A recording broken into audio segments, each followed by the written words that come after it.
Hello guys, welcome to Ali Khawari YouTube channel. I hope you're all doing fine and well. In this video, we're going to talk about someone very important whose death anniversary is on April 14th, and that is a very prominent lady called Simone de Beauvoir. Simone de Beauvoir was born in 1908 and she died on April 14th, 1986. Okay, in this video, I'm not going to talk about her whole biography. We don't have that much time. I'm not going to take that much time of yours. I'm also not going to talk about all her ideas. So I'm just going to provide you guys with some glimpses of her life.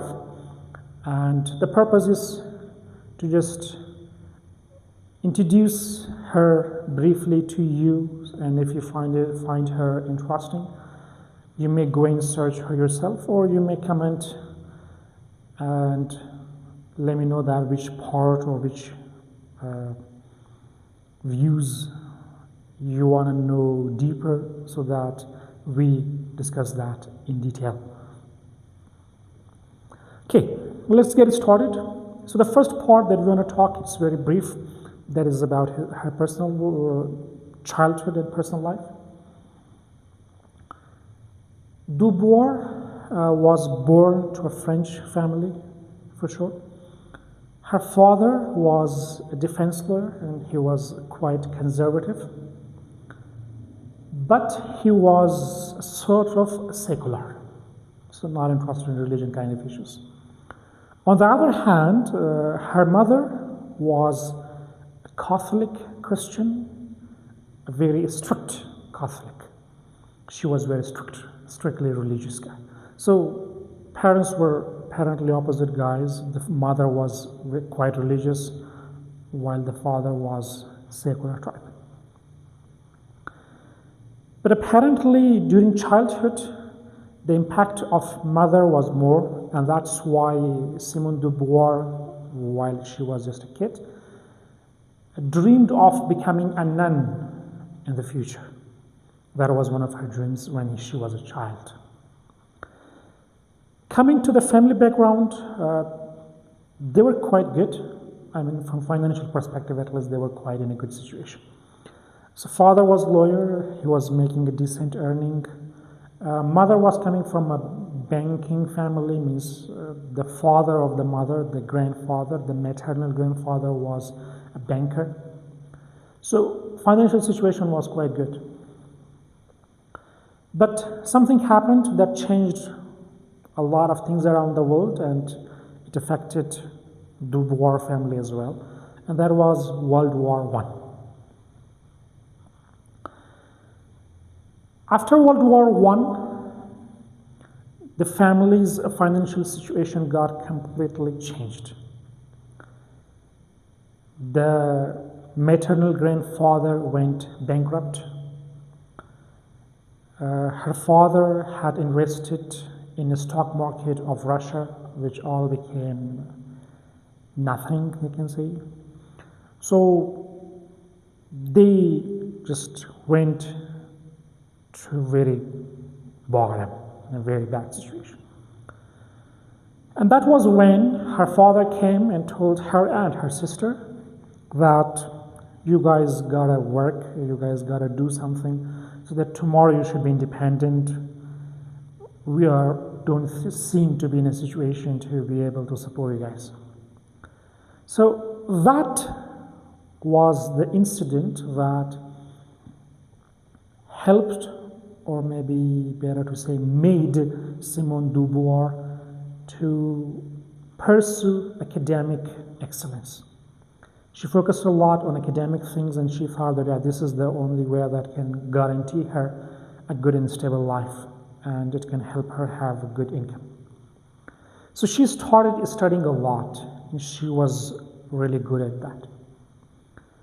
And that was the reason that When she was just 14 years old, only 14 years old, she faced faith crisis. She started questioning the religion, the thoughts, the beliefs. And she came out with this result that I want to be an atheist. She stopped believing in religions, in Christianity, and she became an atheist. For sure, that caused a problem, and that created a huge distance, if not a vast gap, between her and her mother. But it highlights that she was quite good, at 14 years old when you get to this kind of results. Regardless of being right or wrong, I don't want to judge that, but the thing is that she get to that result, and she started to be independent, to rely on herself. That is quite fascinating and clapworthy. 14 years old, and you think that we don't need any abnormal or superior creature to support you, to back you. You can trust yourself and make your own life better. That really needs courage. We have to really appreciate that. A lot of adult people, they can't do that. Till the last breath of their life, they're depending on something else or someone else. So believing in yourself is really quite a difficult thing. And she started doing that when she was only 14 years old. So that's it from the first phase, the first part that I want to talk in this video. Let's get to the second part. So the second part, it's about the relation between her and Jean-Paul Sartre. Have you guys heard the name of Sartre? I hope you guys have heard it, yeah. Okay, so Sartre, Jean-Paul Sartre, he's also a very prominent French philosopher of the 20th century. They both belong to existentialism school of thought, and that's why they're close.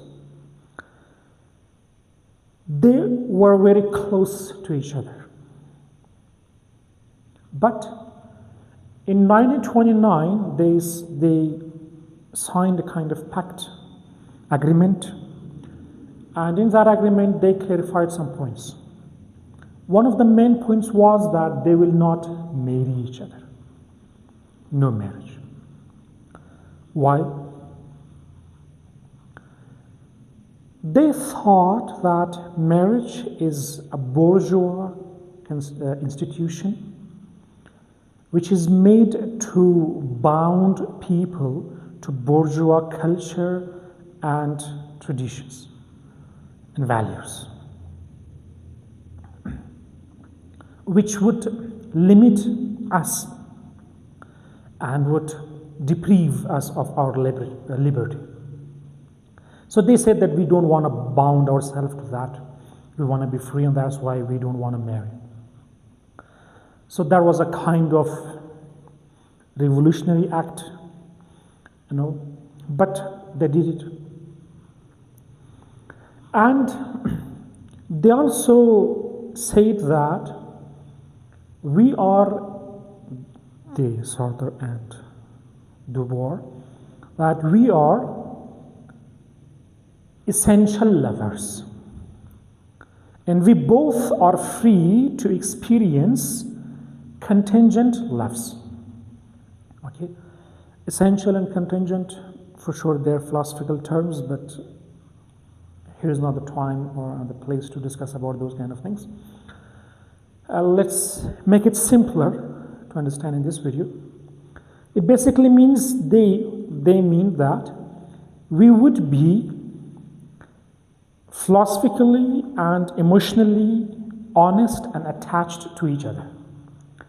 But bodily, physically, sexually, we are both free to be with others. So, because there was no marriage, they were free to be with anyone they wanted. Okay. And it caused some problems for de Beauvoir as well. What was the problem? De Beauvoir was a teacher for sure, and she introduced some of her students to Sartre. And Sartre became friend with them and for sure got emotionally, sexually attached. And that caused problem for de Beauvoir that you are misusing your position and you are just doing this and that. And that's why in 1943, the teaching license of de Beauvoir was suspended. It's difficult to say cancel, but at least suspended for some time as a punishment, as a fine, so that she should not repeat that kind of things again. Now the question is, the other people, the girls and boys who were with these two guys in physical relations, were they happy with those kind of things? Did they appreciate this kind of thing? Apparently not. Particularly when many of their letters and the things that they had said with each other, because they promised that we would be completely honest with each other about everything. So when they were meeting with each other, which they were meeting every day, they were not living together, they were living separately, but every day they were meeting at different cafes and they were talking with each other. So they were talking about their relations as well. And apparently they were mocking them, they were making fun of them, insulting them even. And when some of these kind of things became public, it caused a lot of psychological problems for those people. So the people who are involved in this kind of relations, some of them, they have said that psychologically it was very harmful for us. So they really did not enjoy or appreciate these kind of things. But it was what they wanted and what they did during their life. So they were philosophically and emotionally attached to each other. They were completely honest in this regard with each other. But physically they were with other people as well. Okay, that's for the second part. Let's now get to the third part, which is very brief because it really needs a long discussion, and if you guys are interested, let me know. We will talk to that about this kind of things. There's about works of de Beauvoir. Simone de Beauvoir has written many books, we can say, but I just want to name two of them, which are very important. One is The Second Sex, and the other one is The Ethics of Ambiguity. Okay, so The Second Sex is a book which is written in 1949. It was published in 1949. And it is believed to be a revolutionary book in feminism. It actually sparked or caused the second wave of feminism. And that's why de Beauvoir was also given a title that we'll discuss later. Okay. Now, what was the main thesis of de Beauvoir in this book? As I just mentioned before as well, that de Beauvoir was an existentialist. Now, what is existentialism? Existentialism believes that essence follows being. It means first, we humans are made without any purpose, nothing. We don't know what it is. Our essence, our how, is made later. It means we humans, we ourselves make our being, make our essence, how we are, what we are. No? I think it's not quite clear, but I don't think it's possible to make it clearer than that. Now, let me have a try. Let's see if it works. So when the guy who made whiteboard, when he wanted to make whiteboard, he had an idea that, yeah, I will make something that we will write on it and we can clean it easily so that we should not need to use that blackboards again. So he had the idea first, and then based on that idea, he made it. Or when Edison wanted to make the bulb, so he had the idea that I will make something which will give light. So first he had the idea, then he made it. In this kind of situations, which is the situation of everything, being follows essence. Means first we know that what we want, and then we make it. First we have the idea, then we make it. But existentialism says that in humans it is vice versa. It means first we are made, and then we are free to make ourselves whatever we want to make ourselves.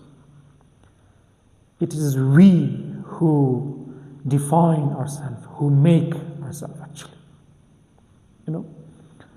So de Beauvoir brought this thesis in feminism. She has a very famous line. She says that one is not born, but becomes a woman. It means when humans are born, regardless of the gender, the sex, either you are male or female, we are same. Now, it is the society that makes one a man who is powerful, who is agent, who is independent, and it is society that makes the other one woman who is dependent, who is the other, who is dependent, reliable, weak, and always dependent and contingent to the male, to the man. So she says that we can, even in social perspective, we can make male and female equal. That's why she is believed to be she is a prominent figure in feminism movement, because she believes in extreme equality between male and female, considering from the school of thought that she comes from. So that's very brief thing. If you guys want to talk about this in detail, either about the book or about the existentialist school of thought, let me know, we'll talk about it. The second book that I just want to talk and name it, that is the Ethics of Ambiguity. Okay, ethics of ambiguity needs to be discussed in detail, and for sure I'm not going to talk about that now. If you guys are interested, we'll talk about it. Basically, ethics of ambiguity discusses about ethics from existentialism perspective, and it is quite an interesting book.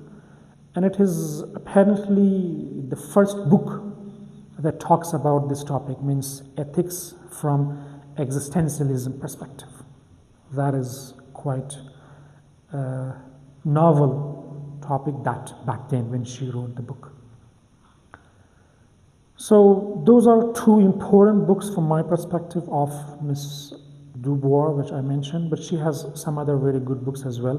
Particularly, she has good novels, and she has won some prize as well.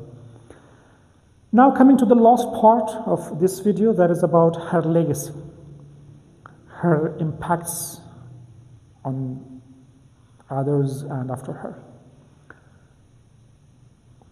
She is called mother of modern feminism because of that book and the things that she really did for women. Because of those things, she is called mother of modern feminism. One of the other things that she discussed in her book, in that The Second Sex, which became very important, still we have, that is about the difference between gender and sex. She differentiated between gender and sex. She argued that sex is something physiological. It's when we are born, we have male and female. Male, female is something physiological, it is sex. But we have something called gender, from which she argues that comes man and woman. She says gender is something different and gender is something social. Means society, or maybe men, they make one man who is the object, the independent, the powerful, and the other one is the woman who is dependent, who is weak. She tried to challenge this idea that men are made for some specific jobs, specific positions with specific authorities and rights, and women are made for specific jobs with specific rights and limitations. And it really helped females, women around the world to gain a lot of rights.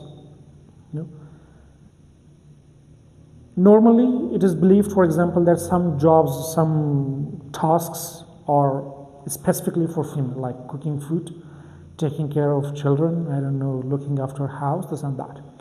But she challenged that no, that is not something specifically related to female. Male can also do that. Man can also do that. It is no difference. Male, female, they both can do it.